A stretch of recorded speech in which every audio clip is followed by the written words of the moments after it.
Salam sejahtera, terima kasih karena bersama dengan saya di Nazlin Unity Channel. Pengkhianatan terus berulang, PAS dan Perikatan Nasional retak menunggu belah. Inilah yang sering kali orang kata. Perikatan Nasional kini menerima balasan. Di dalam pengkhianatan Perikatan Nasional atau pengkhianatan bersatu terhadap pakatan sebelum ini melalui langkah Sheraton, kini satu persatu mula berlaku. Kalaulah langkah Sheraton tidak berlaku dulu, saya rasa negara kita lebih stabil. Saya tak pedulilah itu ditakbir oleh siapapun. Ditakbir oleh Barisan Nasional kah, Pakatan Harapan kah, Perikatan Nasional kah, tak pedulilah.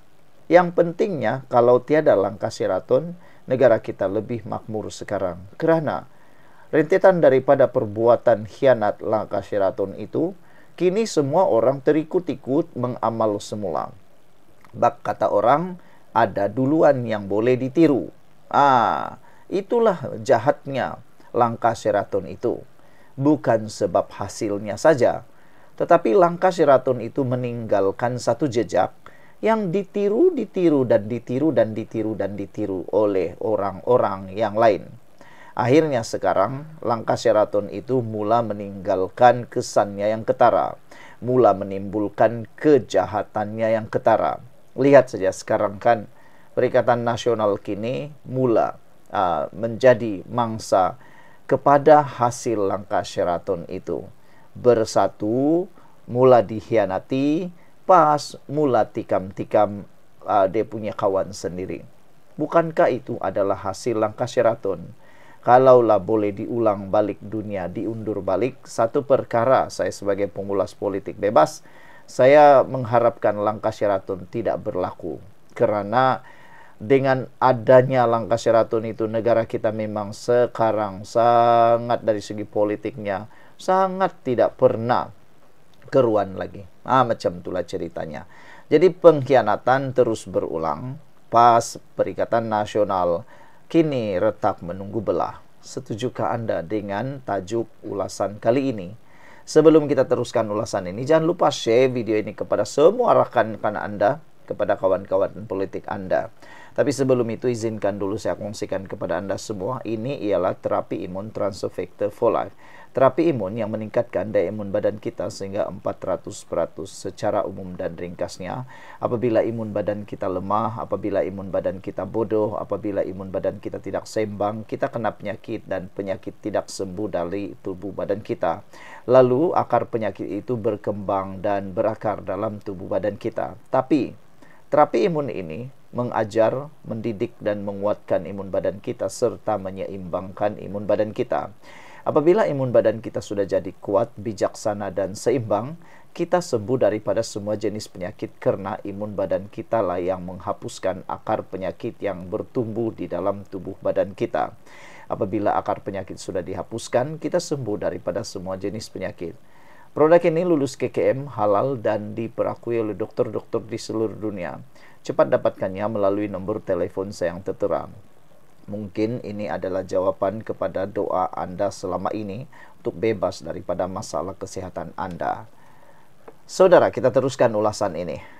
PAS sering memasarkan dirinya sebagai parti Islam yang kononnya konsisten memperjuangkan prinsip agama. Namun sejarah membuktikan PAS lebih cenderung menjadi penunggang pakatan berbanding rakan strategik jujur dalam pembinaan negara. Kenyataan terkini oleh penganalisis PAS, Dr. Muhammad Zuhdi, pengakuan Datuk Ashraf Wajdi Dusuki dalam podcastnya bersama YB Nik Nazmi dan Nani Rosan, serta pengakuan Menteri Besar Kedah Muhammad Sanusi mengenai aliran dana PAS kepada Bersatu, hanya mengesahkan corak lama. PAS ialah parti opportunis yang melemahkan setiap gabungan yang disertainya. Sejarah gabungan atau kegagalan gabungan PAS. Dr. Muhammad Zuhdi sendiri mengakui bahawa daripada 3 gabungan politik yang pernah disertai PAS, 2 telah hancur, Gagasan Sejahtera dan Muafakat Nasional. Kini hanya tinggal Pakatan Perikatan Nasional yang jelas sedang bergolak dengan persaingan kuasa dalaman. Pengakuan ini bukan kecil, ia adalah bukti yang amat terserlah dan pekung yang sendiri dibuka oleh seorang pimpinan PAS, bahwa PAS mempunyai rekod sebagai faktor pengacau yang membawa kepada keretakan pakatan.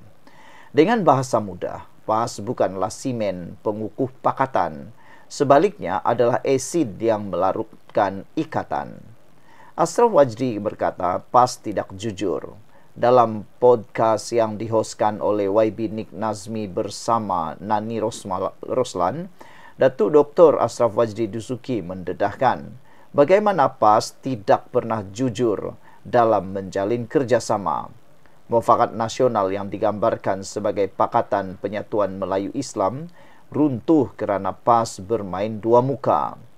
Bersama UMNO pada siang hari tetapi berunding dengan Bersatu pada malam hari. Dan PAS menurut Datuk Ashraf tidak pernah pada ketika itu mengakui rundingan mereka bersama Bersatu untuk membentuk Perikatan Nasional PN. Inilah gambaran lidah hipokrit sebuah parti Islam, katanya. Sifat khianat ini mencerminkan wajah sebenar PAS, sebuah parti yang mengangkat takhiyah politik sebagai strategi dan sanggup memperalatkan agama untuk menjustifikasikan pengkhianatan. Sanusi PAS taja Bersatu. Lebih memalukan, Menteri Besar Kedah Muhammad Sanusi Maknur secara terbuka mengakui bahawa PAS meneja Bersatu dalam mendanai pilihan raya. Persoalannya, dari mana datangnya dana besar PAS? Sedangkan negeri-negeri yang diperintah PAS seperti Kelantan dan Terengganu masih berada pada kedudukan terendah dari segi kemudahan asas, pelaburan ekonomi dan kadar kemiskinan. PAS lebih rela menyalurkan dana besar untuk kepentingan politik gabungan, bukan untuk membela rakyat yang mereka perintah. Data sosioekonomi prestasi PAS yang gagal.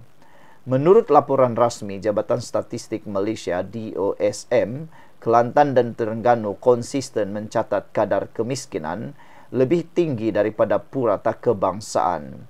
Infrastruktur asas termasuk air bersih, peluang pekerjaan dan pelaburan industri jauh ketinggalan berbanding negeri-negeri seperti Selangor dan Pulau Pinang. Fakta ini menimbulkan persoalan besar. Jika PAS gagal membawa pembangunan berkesan di negeri yang dikuasainya, bagaimana mungkin ia diyakini sebagai arkitek pembinaan negara yang maju? Analisis akademik wajah sebenar PAS. Kajian akademik memperkukuh hakikat bahawa PAS bukanlah rakan strategik untuk projek nasional. Perkara ini jelas disimpulkan melalui kajian ilmiah oleh Amrita Malhi Institute of Southeast Asian Studies, The Narrative Battle for Malay Muslim Support, menegaskan bahawa PAS mengekalkan dominasinya dengan memainkan naratif eksklusif Melayu Islam berbanding menawarkan visi inklusif untuk Malaysia. PAS membina kekuatan politik melalui eksklusivisme agama dan etnik, bukan melalui tawaran pentadbiran moden dan pembangunan menyeluruh, katanya. Dengan kata lain, PAS tidak pernah serius dalam projek pembinaan bangsa Malaysia, tetapi hanya berminat mempertahankan hegemoni identiti untuk keuntungan politik. Dan kesimpulan oleh Saza Sukri dan Muhammad Baihaqi Aminuddin menunjukkan bahawa struktur kepimpinan PAS berpusat kepada ulama, satu model yang memberi legitimasi agama tetapi mengekang pembaharuan. Kajian itu menjelaskan bahawa dominasi ulama mengukuhkan konservatisme PAS, menjadikannya sukar untuk beradaptasi dengan keperluan pembinaan negara moden yang menuntut keterangkuman, inovasi dan kecekapan pentadbiran. Kedua-dua kajian ini membuktikan bahawa PAS bukan sahaja gagal dalam kerjasama politik, tetapi juga mempunyai model kepimpinan dan naratif ideologi yang secara asasnya bertentangan dengan idea Malaysia yang inklusif, progresif dan stabil. Perikatan Nasional Pakatan rapuh menunggu hancur. Perikatan Nasional hari ini hanyalah bayangan gabungan yang rapuh. Bersatu semakin hilang kekuatan selepas kejatuhan Muhyiddin. Gerakan hanya tempelan tanpa pengaruh dan PAS menjadi penguasa dominan yang bersedia mengorbankan sekutu apabila ia tidak lagi memberi keuntungan. Gabungan ini sudah menanggung bibit keretakan dalaman. Zuhdi mengakui kegagalan lalu, Ashraf membongkar ketidakjujuran dan Sanusi mendedahkan rahsia dana. Semua ini cukup membuktikan bahawa Perikatan Nasional hanyalah projek sementara menunggu masa untuk terkubur seperti Gagasan Sejahtera dan Muafakat Nasional. Kesimpulannya, PAS ialah virus politik yang membinasakan Malaysia. Sejarah membuktikan bahawa PAS bukanlah rakan strategik yang jujur atau parti yang berpaksikan agenda kesatuan nasional. Ia adalah parti yang hidup atas politik perpecahan, memperalatkan Islam demi kuasa dan memusnahkan setiap gabungan yang cuba menampungnya. Gagasan Sejahtera hancur, Muafakat Nasional terkubur, dan kini PN pula sedang berantakan kerana racun yang sama. PAS tidak pernah serius membina sebuah negara yang stabil, inklusif dan maju. Apa yang mereka mahu hanyalah mengekalkan politik jumud, menyempitkan Islam kepada alat propaganda dan menunggang sentimen rakyat untuk mengisi kantung kuasa mereka. Pengakuan Zuhdi, pendedahan Ashraf Wajdi dan pengakuan Sanusi sendiri hanyalah paku terakhir yang menutup keranda integriti PAS.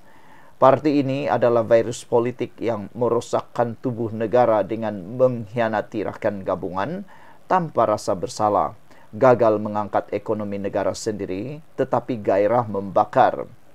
Gagal mengangkat ekonomi negeri sendiri tetapi gairah membakar dana untuk politik pilihan raya dan akhirnya menyempitkan agama menjadi modal politik murahan, lalu membiarkan rakyat terus terikat dalam lingkaran kemiskinan dan kelemahan. Malaysia tidak akan pernah stabil atau maju di bawah bayangan PAS.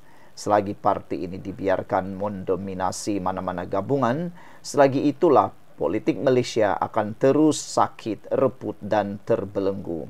Sudah tiba masanya rakyat melihat dengan mata terbuka, PAS bukan penyelamat bangsa, bukan pembela Islam dan bukan arkitek masa depan.